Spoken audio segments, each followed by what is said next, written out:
হুগলি জেলার কয়েকশো বছর পুরনো কিছু মন্দির তোমাদের সাথে আজকে শেয়ার করব। কোন স্টেশনে নেমে আসতে হবে সেটাও কিন্তু আমি পুরো ডিটেলসে শেয়ার করলাম, তো কেউ স্কিপ না করে পুরো ভিডিওটা দেখতে থাক।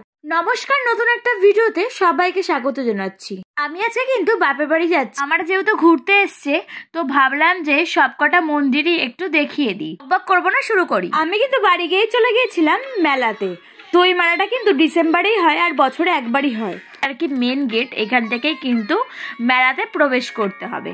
তো এই যে দেখে মনে হচ্ছে মানে অতটাও বড় না, কিন্তু অনেকটাই বড়। যখন আমি নাগরদোলনায় উঠেছিলাম তখন তোমাদেরকে দেখিয়েছিলাম, তোমরা ভিডিওতেই দেখতে পাবে যে আমি দেখিয়েছিলাম কত বড় এই মেলাটা।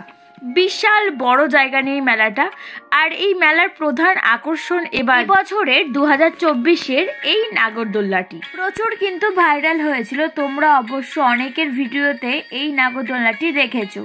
এই মেলাটি কোথায় এবার বলে দিচ্ছে। এই মেলাটি হয়েছিল ত্রিবেণীতে, আর এই মেলাটির নাম হলো মিলন মেলা। তো মেলাটি প্রচুর বিখ্যাত, হুগলি জেলার মধ্যে একটি বিখ্যাত মেলা বলতে পারো এইটি। তো যাই হোক, তারপরে কিন্তু আমরা ওখান থেকে নাগরদোলনা দেখছিলাম। তো অনেকবার রিকোয়েস্ট করেছিলাম ওই নাগরদোলনায় উঠবো, কিন্তু ও এত ভয় পেয়েছিল দেখেই, যার জন্য আমাকে উঠতেই দিল না। আর অবশ্য আমার একদমই ভয় লাগে না নাগরদোলনায় উঠতে, কারণ আমি প্রচুরবার উঠেছি অনেক বড় বড় নাগরদোলনায়। এই নাগরদোলনাটাই ফার্স্ট টাইম দেখলাম, তো খুবই ইচ্ছে ছিল। যাই হোক, ও খুব ভয় পেয়েছিল বলে আমার আর উঠতে বারণ করেছিল। ওর ভয় লাগছিল হয়তো যদি পড়ে যাই, তো এটা হয় না সচরাচর। যাই হোক, যদি ভাগ্যে থাকে তাহলে তো হয়েই যেতে পারতো। তো যা হয় ভালোর জন্য হয়, ও উঠতে দেয়নি। তারপরে এই বড় নাগরদোলনায় কিন্তু আমি উঠে গেছিলাম। তার আগে কিন্তু আমরা একটুখানি ভাপা পিঠে খেয়ে নিয়েছিলাম, তো দেখতেই পেলে তোমরা। তারপরে কিন্তু বোনের অনেক বায়না ছিল যে ও এই বড় নাগরদোলনাটায় উঠবে।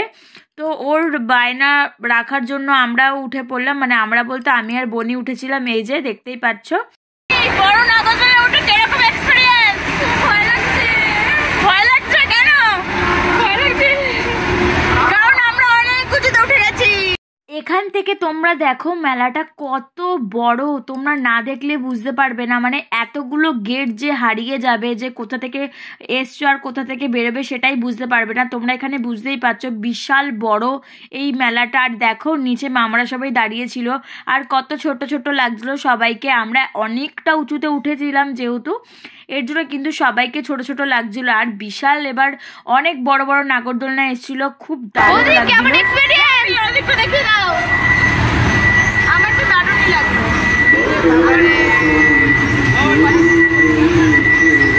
নাগরদোলনাটিতে যারা যারা উঠেছিল অনেকেই অনেক চেঁচাচ্ছিল, অনেক ভয় পাচ্ছিল। তবে সত্যি কথা বলতে নাগরদোলনায় উঠে আমার খুবই ভালো লাগছিল, আর আমার একটুও ভয় লাগছিল না। দেখতেই পাচ্ছ এত সুন্দর। আর এবার সব থেকে বড় এই নাগরদোলনাটা এসেছিল, প্রত্যেকবার কিন্তু আসে না। তারপরে আমরা বাড়ি চলে এসেছি। তারপর খাওয়া দাওয়া করে কিন্তু আমাদের বাড়ির সামনে একটা ফাংশন হচ্ছিল। তো তখন কিন্তু রাত 11:30 বাজে। দেখতে পাচ্ছ আমাদের গ্রামে কিন্তু প্রচুর কুয়াশা পড়ে গেছিলো।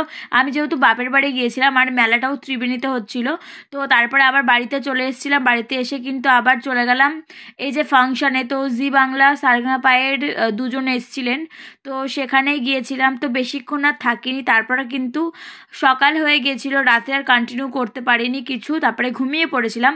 সকালবেলা আমরা চলে গেলাম কিন্তু মন্দিরে। তো আমাদের এখানে অনেক বিখ্যাত বিখ্যাত মন্দির রয়েছে, তো সেগুলোই তোমাদেরকে আজকে দেখাবো। তাহলে চলো আমার সাথে তোমরাও চলো দেখতে। প্রথমেই এই যে আমরা যেখানে আসলাম এটা হচ্ছে কালীতলা। তো আমার বাড়ির থেকে 10 মিনিটও না। তো এটা কিন্তু ডাকাত কালীবাড়ি নামে পরিচিত। তো এই মন্দিরটা কিন্তু মায়ের মন্দির। দেখো ডাকাত কালী নামে কিন্তু এই মন্দিরটি পরিচিত। আগেকার দিনে নাকি অনেক পুরনো এই মন্দিরটি। আগেকার দিনে যখন ডাকাতরা মানে আর কি সব জায়গায় লুট করতে যেত, তখন কিন্তু এখানেই আসতো।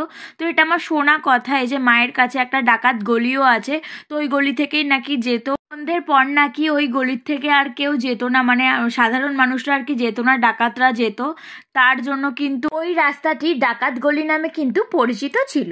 দেখো মন্দিরটা কিন্তু এরকম ছিল না, আগে অনেকটাই আলাদা ছিল। এখন তো ছাদ ফাদ ঢালাই ফালাই অনেক হয়েছে। আমি যেহেতু অনেকদিন পর এসেছি, বেশ মন্দিরটা সাজানোও হয়েছে, বেশ ভালোই লাগছিল।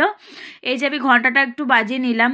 তো এই যে ডাকাতকালী মায়ের কিন্তু মন্দিরে আসলেই মনটা ভালো হয়ে যায়। আর এখানে কিন্তু কথা কিন্তু প্রণাম করছে।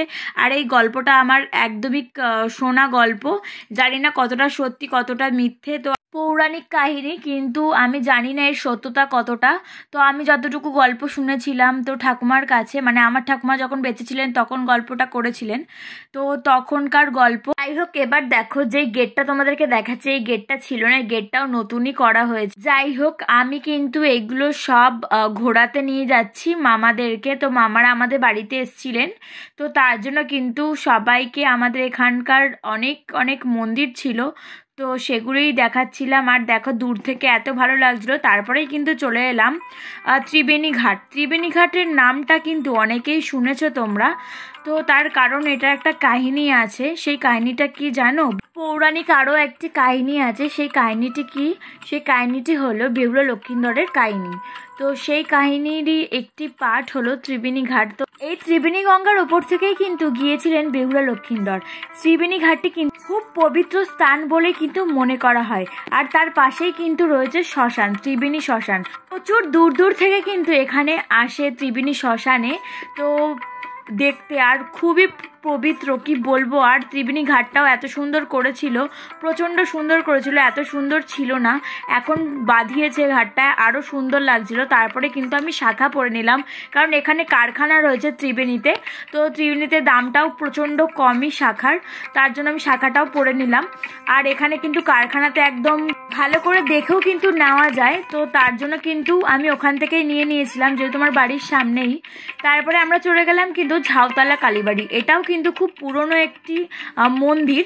তো আমি ছোটবেলা থেকে এই মন্দিরটি দেখে আসছি। এই যে মন্দিরে কিন্তু চলে গেলাম, এই যে নারায়ণ ঠাকুর রয়েছে আর অনেক অনেক ঠাকুর রয়েছে এর মধ্যে। তারপরে কিন্তু সামনেই একটি ঘাট ছিল। তারপরে আমরা ওখান থেকে চলে আসলাম কিন্তু আরও একটি বিখ্যাত প্রাচীনতম মন্দির হচ্ছে হংসেশ্বরী মন্দির। প্রায় 450-ও বেশি বছর পুরনো এই মন্দিরটি। এই মন্দিরটির ব্যাপারে কি বলবো, যতবারই আসি এই মন্দিরটি থেকে আমার আর বাড়ি যেতে ইচ্ছা করে না, এত সুন্দর এই মন্দিরটি। আর মায়ের কাছে আসলেই যেন মনটা ভালো হয়ে যায়।